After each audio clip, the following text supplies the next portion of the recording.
15, hopefully it's going to be lucky, of Miniature Heroes videos. Um, I've been looking at the stats for these videos, and it's a little bit puzzling for me because the ones that get the most views are the ones where I talk about painting bits and pieces, and the priming video is clearly a favourite amongst my viewing public. So, as I say, I'm confused. I'm not an expert painter. I can't tell you how to do things. I can't tell you how the correct way to go about things. There are many expert painters that are providing very good videos on YouTube that can tell you how to do alright advanced techniques, basic techniques, all sorts of things. I'm not one of them. I've been painting a long time, but I've never really got very good at it. I'm better now than I think I've ever been. If I carry on at this rate, by the time I'm 90 I will be absolutely brilliant. But that gives you a bit of an idea of where I am. So I am still a bit mystified why you find my painting videos, right, to a fair degree, more interesting than my product videos when I show you about different miniatures and things like that. That said, you find them interesting, so I am going to try today and give a little demonstration. Not the right way, not the wrong way, because I don't think there is, you know, there's enough generalisation in painting to be able to do it many different ways and still arrive at the same result. But it's how I personally, at the moment, go about painting things. And if you find some valuable information from that, or if it's at least entertaining to you, well, then it's good, then it's all good. If you want to write and say, look, you know, you're making a complete pig's ear of this, you know, you should be doing it like this, well, you can comment as well.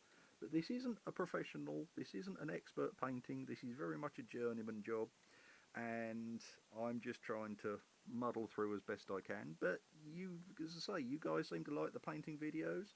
I will make a painting video and we'll see how this goes. Now, this might be a little bit longer than the normal ones, but we are set up here. As you can see, the camera angle is a little bit different. There it goes. You're probably wondering what I'm clutching here. I've talked about this before. This is my painting rest. This is a little idea that I've come up with. I mean, I turned this up. This is actually a scenic plinth that wasn't actually very good. It's got cracks in it and what have you. It's a nice piece of walnut in some places. In other places it's a grotty piece of walnut, but that's what it is.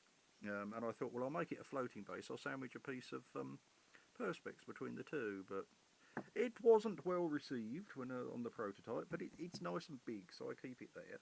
And I keep my painting cloth over it, because as you see, it's handy for wicking off paint and for wiping your brush and bits and pieces and things like that. So, there he is, Mason Thornwarden, Reaper Miniatures, 3500 I think is his code.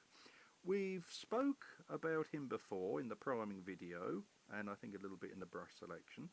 Today we're going to have a look at laying down some base colours with which to work on. We've prepared him and primed him, and he's stuck with plasticine on my little base here. Yeah, just really how I'm going to go about painting him. Now, I think in another video we've touched briefly on the colour scheme. He is a ranger, therefore he spends a lot of time in the wilderness. He's not going to want to be seen, he's going to want to be fairly camouflaged. So we're going for drab colours. We were going for browns, probably greens. There might be a little bit of red somewhere. It'll be a darkish red if I do, but it's leathers and cloths.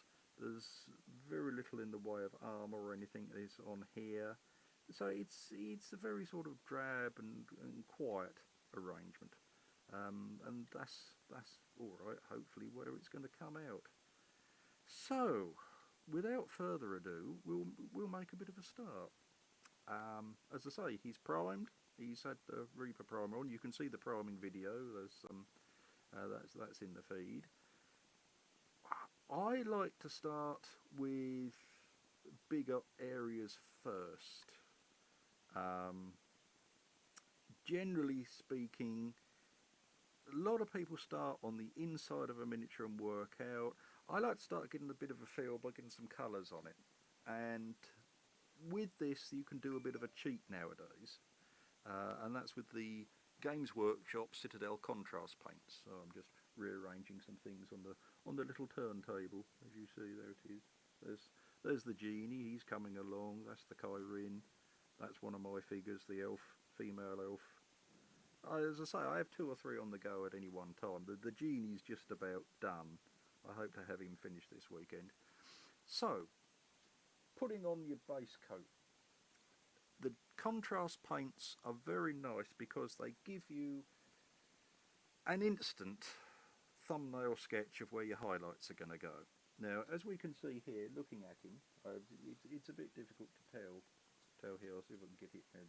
But underneath the light, if the light is coming from top, this is a light area, it gets darker underneath. These are light areas, gets darker, very much darker in this shadow area here, and so on. The contrast paints will effectively give you a very good basis with which to work off. We'll bring him back. And I'm going to start off with quite a nice one. I think I'm going to go for what Citadel normally call Gore Grunter Fur. Let's give it a shake. Let's give it a good shake. And I'm going to use it probably as you shouldn't do, but it's how I do it with these anyway, straight out the pot. If you mix them or dilute them, they tend to lose their properties. So there we go. I've opened it up now. Just so you can see here, I've got my 6x6 white tile, which has served me well for many decades, and my little painting palette thingy. And there we go. This is a number 3 Artist Opus brush, and I'm using this because it's got, it'll hold quite a bit. I'm doing a big area. It's a laying on sort of brush. So that's the idea of it. On with the old Optivisor, adjust the light so we come up a bit more. Just wet the brush a little. That's why I put the cloth on it, because it's just easy to wipe off. And you can steady the miniature, I hope you can see this, by the side of your painting steady. Anything that's large and heavy will do. I mean, that could be heavier to be fair, but that will do. So a bit of paint on your brush, not too much. And you can always add an extra coat, and we start just running that in behind the quiver. There we go, we start putting a bit more on. And as you can see, this is a very strange thing of painting on camera. You can start to see it's doing its thing. Just by a little aside, I've also started doing, heaven help the audience, but I've started doing little live feeds over on Facebook. It's Wednesday night UK time, which at the moment is British summertime, 8 till sort of 9ish, and yeah, it's a little bit of painting. You can come and ask questions and bits and pieces, so if you want to pop along for that, you're very welcome. You see this is actually working quite nicely as a leather already. I thought, you know, nice and brown, it's going to sort of go between the trees and things. I mean, of course, all right, rangers do things in spring and summer, but brown is a nice colour. And for some reason, it's been a lot of years since I used Citadel paints in any shape or form. I've still got my old Citadels, but they're very gloopy compared to modern paints. And you want to be doing, if at all possible, thin coats. Lots and lots of thin coats. Except where you go with contrast paints where it says one thick coat. Exactly the opposite. But we'll just get him in there. Now, we'll start to add a little bit more, and it'll start to do its thing. As you see, it works over the primer nicely. I hope you can see all this. There we go. Works over the primer quite nicely. but it's already going into the creases and forming darker areas. We've got to go underneath there, get that, because the underneath of the coat obviously is going to be the darkest thing. It's a lovely cloak. Bobby Jackson's done a lovely job here. There we go. There. Now we'll leave that to settle out. But as you can see, already the dark lines are starting to form, and as the paint pulls itself back to the darker areas, we start to get lighter areas. There's a little bit of a darkness there, but it's starting to give you, as Vince says, a value sketch, which is quite useful and quite invaluable. Now, of course, you can do this the longhand way, which would be to put a base coat on, and then you can either use your light or imagine the light source, the direction where you want it to be, and start to bash in highlights and things from there. But I like these contrast paints. The darker ones work better, I think. The light ones not so good. You see, that's part of his cloak. I have got this is the Apocryphy white. There, you can see it there. It isn't white. At best you could call it a grey, and it doesn't cover very well. It hasn't got a lot of life in it. You see, the coat is back in. Now this is going to be very dark under here, but we'll get this in as a base coat, and that's another reason for having a long bristle brush. You can get in places. Generally, the thicker the brush, the longer the bristles. I'm not saying you have to buy Artist Opus brushes. I don't sell them personally. I'm thinking about it. They're very nice, but if you want this, I got this from Element Games. They're not a cheap brush, but they're very nice. Element were very good. They're a good crew over there. Oh dear, I've really stuck that in there. Plug some more in there. I shouldn't be plugging the competitors, but there, what do? You can't sell everything yourself. I'd like to, but I just haven't got the room. Now, there's a little bit of his cape. Now his cape comes through there and underneath the hand. Now that, of course, is part of his tunic arrangement. We'll get onto that in a bit, but this is part of that cape that swings round, and I think the hood is all part of that as well, because that's all going to be part of that. So we'll bosh that over like that. There we go. I sung on the other video. I did the Goblin song.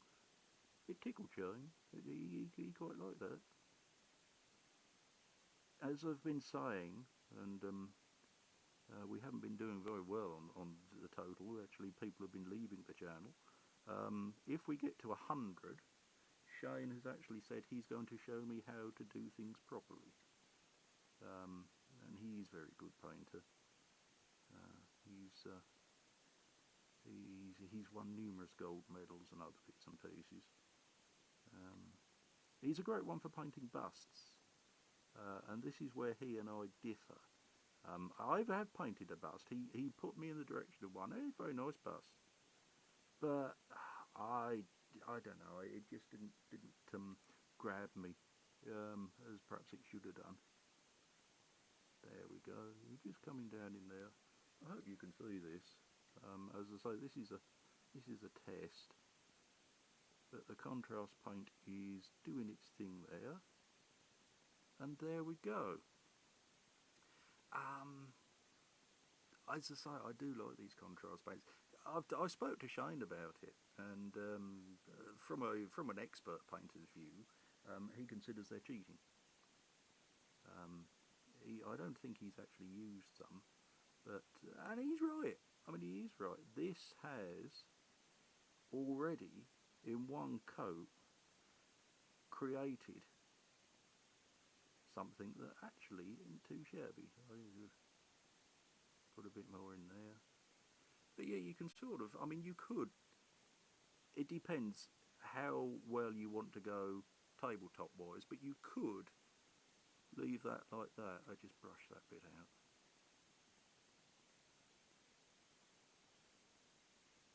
There we go.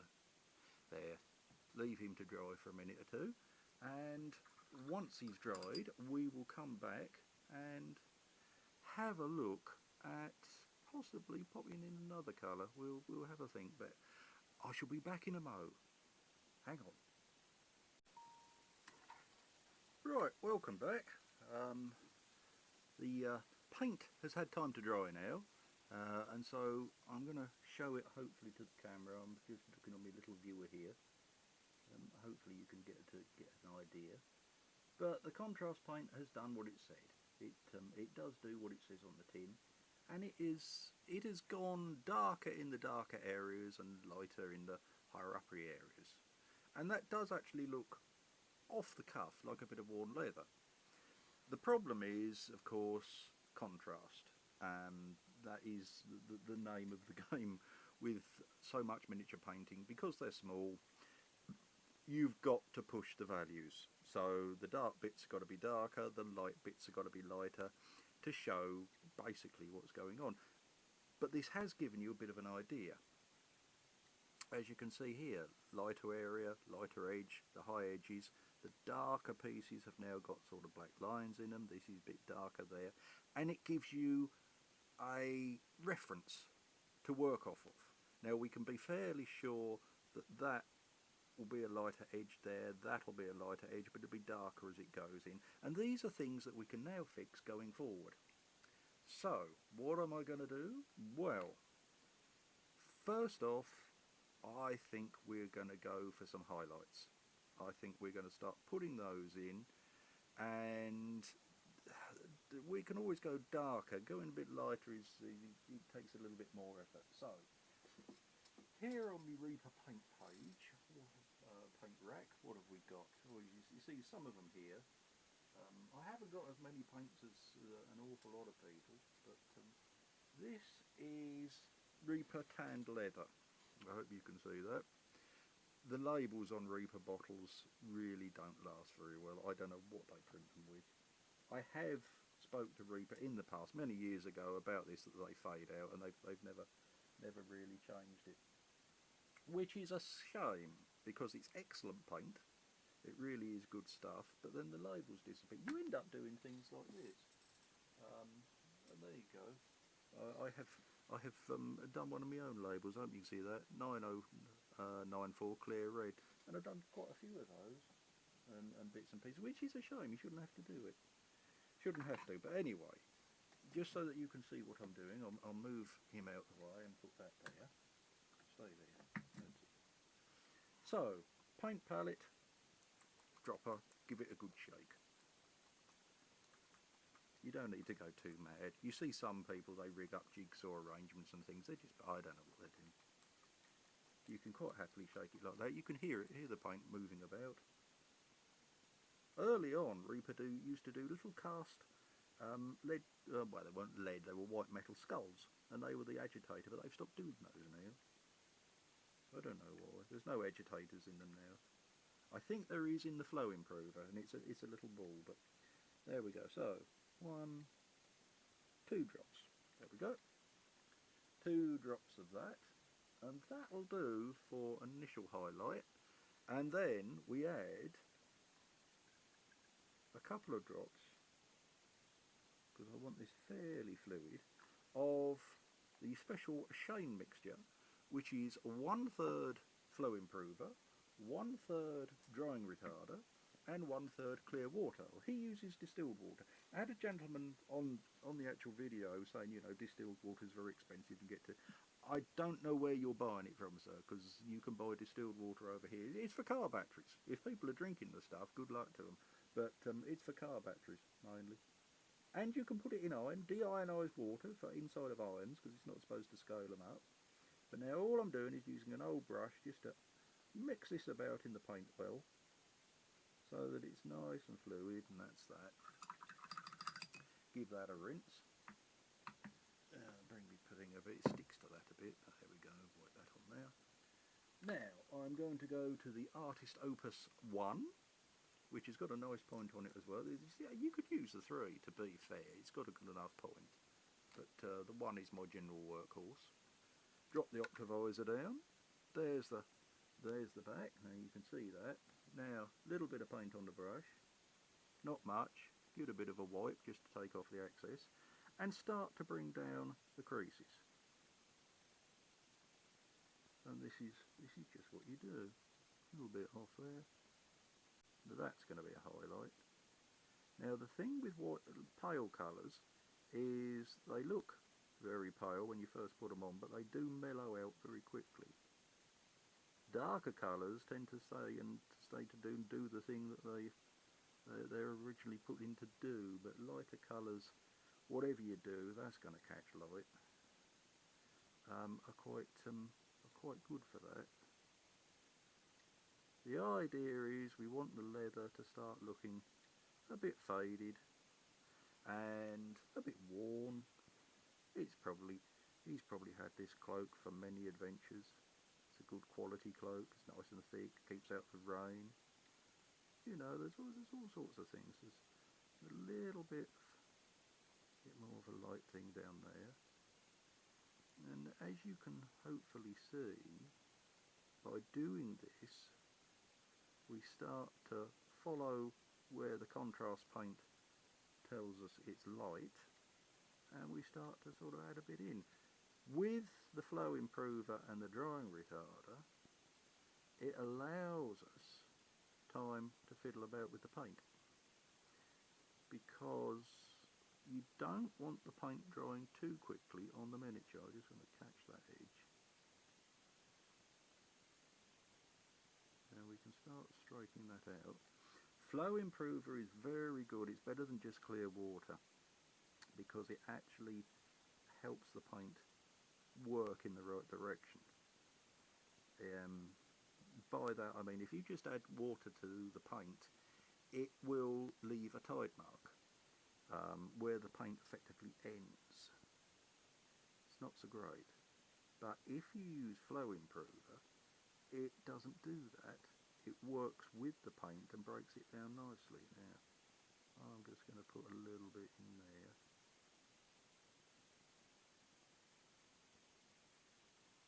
Edges catch light. Edges will be light. Now of course leather isn't the most brilliantly reflective of stuff, but again, because of what we're doing, you've got to be able to push it a bit. You've got to push the highlights, exaggerate things a bit. Edge highlighting is also another useful thing. It's a technique that's sort of appeared, I suppose, about the last 7 or 8 years, but it's rather good because it gives a good definition. They started doing it, you see here we've got some highlights. They started doing it on the edges of Space Marines, and it absolutely makes the things rock. And you see, a lot here has already been done by the contrast paint. Oh, I hope that'll focus. See, it's already fairly sharp. So we're just going to go over it and add to it. We're going to follow all the nice little details that Mr. Jackson has added in for us. There we go. And start to bring it down. Don't worry if you get a bit wrong, it doesn't matter. To be fair, what's right and what's wrong. I mean, it's miniature painting at the end of the day. We can be fairly zen and fairly Bob Ross about this. We can have happy little accidents and not really worry too much. It's just a matter of getting your eye in as to where highlights would be, where lowlights would be, and working accordingly. Now here, of course, we've got the inside of the coat. If the light is coming down anyway at all, this is going to catch quite a bit. So we can, it would be darker there, but here is going to be light, and we can feather that down just to like that. That little bit under there would catch. This is the main area, and that's going to feather out there. But of course, as it gets to this crease, it's going to get a little bit darker. So we just swap those in there. Edge highlight at the bottom. Work that back. Now if you get a little bit too thick, wash your brush, just give it a quick lick, just because you can, and you can, because of the retarder, you can start to take a little bit off and push it where you want it to go. That's a bit better. That's a bit better up there. That is basically a little bit too dark there for what I want, but we're going to have to bring that up manually, I think. But that's starting to show.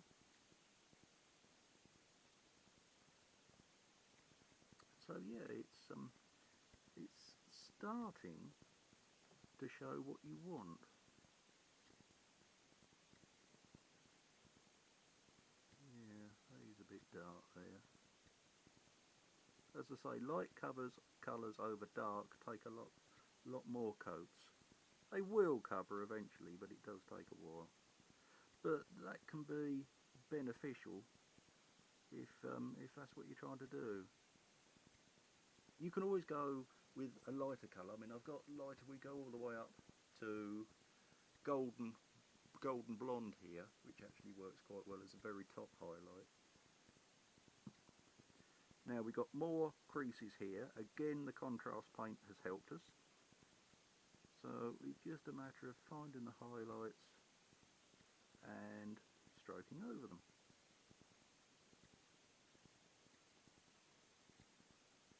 So there we go. Now of course his hood, that's a good thing, and you can put an edge highlight there which gets a bit of a frame. There's a dark piece in there. So we'll just highlight over the edge. Down here is going to be a bit darker. The top of the hood is going to catch quite a bit of light. So that's going to be quite light, or as light as we dare let the leather get. We don't want to go too mad about this. The amount of highlights and shadows you put in comes with practice, really. The triad system that Reaper make allow you to go effectively mid-tone, down one for a downlight, up one for a highlight. And that's okay. That's okay, that's a start. But you can start to find the limitations with that. You're going to want to put more in. You're going to start coming, hang on a minute, you know, we need to go a bit darker here. So you'll start laying out 5, and you'll have 2 darker shades, mid-tone, and then 2 lighter shades. And, I mean, the sky's the limit. You can have 20 different shades if you want. It's just a matter of being able to put them on the miniature. Not always an easy job. It's where a good paintbrush comes in, because it comes to a point. The point is very, very important. Now, there we go. Now, that's sort of working. So as you see, we're now starting to get a little bit of contrast in there. Keep stretching things. As I say, you can build it up. That's why you want thin paints. You see something, you go over it, you can really push the bits that are going to be lighter. And these bits down here, where there's going to be a little bit of light, you can just give a little bit too, and it looks a bit more natural. The only area I'm really cocking up is around here at the moment. But there, we'll see what we can do there. But there we go. Oh, that's a bit. Give him a bit of a wipe out. Underneath there is going to be very dark. There's no light really getting underneath the miniature. I'm going to leave that for the time being. I'm more bothered about the light areas and things here. So that's working pretty well. That's working pretty well. Now we need, of course, we need to have a bit of a dark tone, because I want to push the shadows down. So move the doober again. What am I going to use for that? Well, we've got a couple of options here. I'm going with the earthy brands. You see, browns can get very red, and I just want to show you that. Now, this is a possible. This is mahogany, if you could see the label, but it is mahogany brown, and that is getting on for a bit more of a reddy colour, where brown black, which is another Reaper colour, is going very dark, and this is just about make that out now. Earth brown. Earth brown's quite useful, but I'm going to go with brown black because it's near enough black, but not quite. You will see a lot of miniature artists say, and a lot of artists in general, don't use pure black. And there's a good reason for that. Apparently you don't have many pure blacks in nature. Well, yeah, fair enough, but we are in the business of exaggeration here. Let's see if this comes out. This is the trouble with dropping bottles. Come on, come on, come on. Oh yes, there's a bit. Look at that. Oh, now look, you see that's spittled it out just like that. Oh well, we'll go with that. I'm not going to waste it. Again, add a couple of drops of primer. Now, my mate Dave, who Mr. Dave B, who might end up watching this video, and if you do, I'll give him a shout out. Hello, Dave. He detests dropper bottles. He can't stand the things. When they work well, I quite like them. I think they're not too bad. But you see now, if you see my palette, if I show you that, you can, let's see if I can get that on camera. There, you can see the difference there. That is very dark compared to what that is. And that's really what I'm wanting. I'm wanting a nice dark colour because we're going into the cracks and crevices. Again, the contrast paint has helped because that's already darkened things. But now we're going to give it a bit of extra punch. We're just going to go in using the tip of the brush and push it down and start darkening. The darker bits, as I say, you can start putting in extra little shadows here to try and emphasise things. That's a little bit there. Again, rinse your brush, just give it a look, and you can just coax that out a bit. And this is basically, you know, what you do. That's going to be darker in there. And we can start to just pull that up there. Put a bit in there. And slowly, you start to see the texture and the movement in the piece come together. The painters, the expert painters are very good, don't get me wrong, but it's the sculptors that give you everything, basically. Sculpting miniatures and sculpting them well is a work of art. Now I've blocked that in pretty much black, because that's going to be pretty dark, and it has gone over. But there, that's the beauty of having the drawing retarder. Take a bit up. Now it's gone over the highlights. We're going to have to work those back in again. But we'll let it dry, we'll just cruise those down again. And, alright, muddle on as best we can in this sort of situation. That can have a bit of a darkness there. That goes in there. And yeah, that's sort of, it'd be dark because of that. Well, that would cause shadow, so that'd be a dark area there. A bit dark there. These creases, of course, would be dark, so we can reinforce those with a bit of this.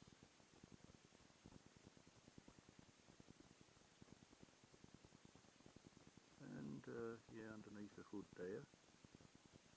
That's nice. And so I hope you're getting a bit of an idea, of the things that you do. These are quite already pronounced, but we're just going to help them. And you're right, you do this, you have a look at the miniature, you look at it. I always find it's good, you can do it, I mean, I'm under painting lights here, and this is a natural daylight light, but if you want to do something like this, do it under light, and then, if you can, look at it in the daylight. It gives you a different reading, and then see how, you know, you can then think, hang on, I'm going to have to push the contrast a bit more on this. So yeah, there we go. This is basically how I go about painting things up. I should probably do a bit more to this. We'll probably add in some further highlights and things, but when you next see him, hopefully the cloak will be just about done, and we'll be ready to have a look at something else. But yeah, there we go. So that is using contrast paints to give you a little bit of a cheat to getting the value sketch, and working off of those in order to, alright, achieve what you want. So hopefully you found this useful. I hope you do like it. If you want to like and share, that is always very welcome. As I say, if we get to 100 subscribers, we're at 81 at the moment, we lost one, that would be nice, because then Shane will show us how to do things very properly. We've got it all sort of set up now, how he's going to work things. Pathfinder Red Dragon, nice big subject. And there we go. If you want to come and visit the Facebook show on Wednesday at 8 o'clock British Standard Time, or British Summer Time now, you're very welcome. You just pop along and I'm wittering away and answer questions and other bits and pieces, and I will see you there. Failing that, take care, enjoy your painting, don't worry if you make a cock up, because we all do, and I'll see you on the next one. Cheerio!